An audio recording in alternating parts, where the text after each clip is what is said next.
कधीच नाही चुकणार तुमचे फेवरेट टीव्ही शोज झी5 सोबत, तेही एकदम फ्री। हा वहिनी, हा तुम्ही मला भेटू शकता का प्लीज? आज आत्ता हो काही काम होतं का? हो हो अहो मला जरा पुन्हा मदत हवी आहे तुमची। आपल्याला खूप महत्त्वाचं काम करायचं आहे। प्लीज प्लीज भेटाल का मला? अहो वहिनी प्लीज वगैरे म्हणू नका, येते मी। बरं आपल्याला जायचंय कुठे? मी तुम्हाला लोकेशन पाठवते। हां या तुम्ही लगेच या। आणि हां ओंकार भाऊजींना पण घेऊन या, ठीक आहे? बरं थँक्यू वहिनी, बाय।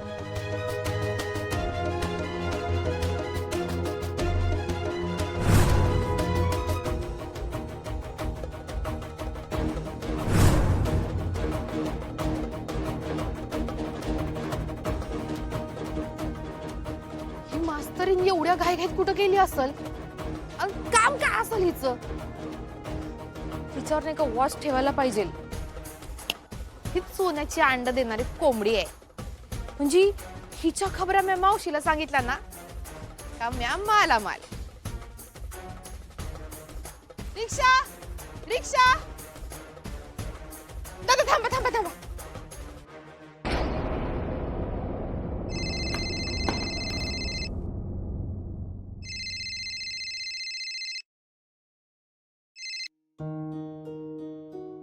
हा आई साहेब, काय झालं अधिपती? कुठं काय? मग इतक्या हळू आवाजात कशापाई बोलताय? काही टेन्शन आहे काय? सकाळी पण घाईघाईत गेलात, आम्हाला भेटला बी नाहीत। हा सकाळी जरा अर्जंट मध्ये निघून आलो, मीटिंग होती। बोला की, का कशासाठी फोन केला होता? तुमचे आभार मानायला। आभार मानायला? अहो काय असं काय बोलताय आई साहेब परक्यावानी? उगाच काय तर काय? नाही हो अधिपती, तुमचे खरंच लई ऋण आहेत आमच्यावर, ते आम्ही कसे फेडणार आम्हाला खरंच माहित नाही। हे असं काय बोलायला लागलाय तुम्ही? ऋण, आभार? अधिपती, एकतर आमचं स्वप्न पूर्ण करायला तुम्ही आमची साथ दिली, आणि काल आमच्याशी लग्न करा अशी विनंती केली त्यांना। खरंच अधिपती, तुम्ही लई करताय आमच्यासाठी, आम्ही कधीच विसरू शकत नाही। नाही, मी माझं कर्तव्य केलं आहे साहेब। तुम्ही आयुष्यभर आमच्यासाठी जेवढं केलंय ना त्याच्या पुढे हे काहीच नाही। आणि खरं तर मी काल कमी पडलो, त्याच्यासाठी मी तुमची माफी मागतो, कारण एवढी विनंती करून मी आमच्या बापाने शेवटी काय ऐकलं नाहीच। जाऊ दे, त्यांचं सोडावं, ते येड्या डोसक्याचा माणूस आहे तो, त्यासनी राहू दे एकट्यालाच। मला फक्त एक विचारायचं होतं तुम्हासनी। काय बोला ना? त्या बजाचं काय हो नक्की?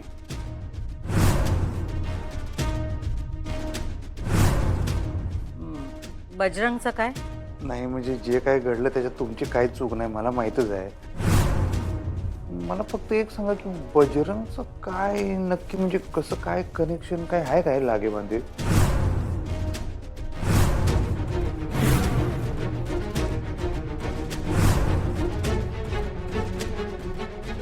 अधिपती, असं काय विचारताय आम्हाला? म्हणजे त्याला जेल बाहेर वगैरे काढण्यात असं तुमचा काही हात नाही ना? असं का म्हणताय?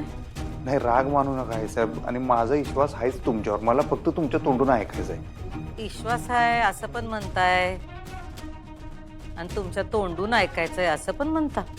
नाही तसं नाही हो, पण मास्तरीनबाई खरंच लय हुशार आहे, त्यांचं जजमेंट ना शक्यतो असं चुकत नाही। मग त्यांच्यावर विश्वास ठेवणार का तुम्ही? का तुमच्या बी मनात शंका आहे की बजरंगला बाहेर काढण्यात आमचा हात आहे म्हणून?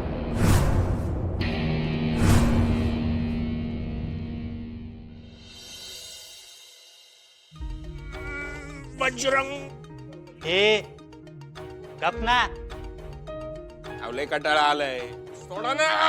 आज नाही सोडत मी, आज हे तोडून टाकणार मी। हे बजा, येड्या बिड्याचे झटके येतात का रे तुला? गप बस ना, सोडा ना मग। गप्प बस तिकडे।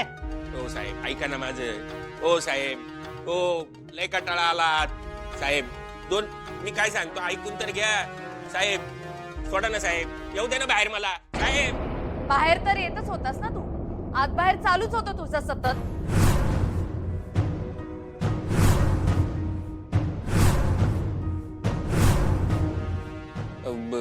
टीचर मॅडम तुम्ही इथं? मॅडम मॅडम थांबा, तुम्ही कुठे चालल्यात?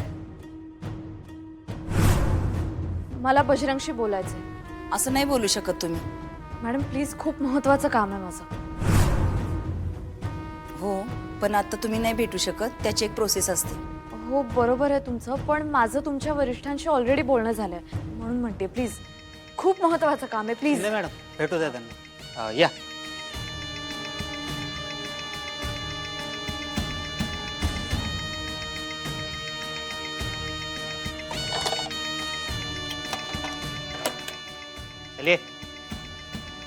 चलिए,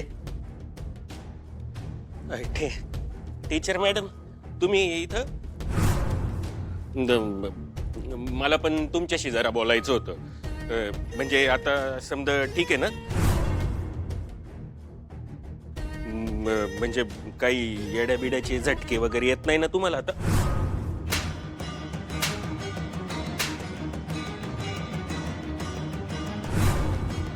मॅडम,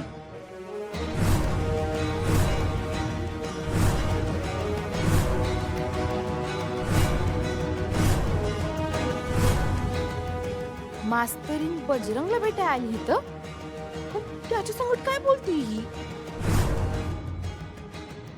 हो, इथं ब्रेकिंग न्यूजच आहे की.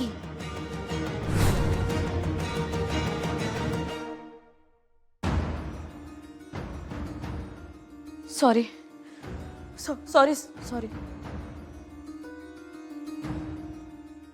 बोल, चल खरं बोल आता.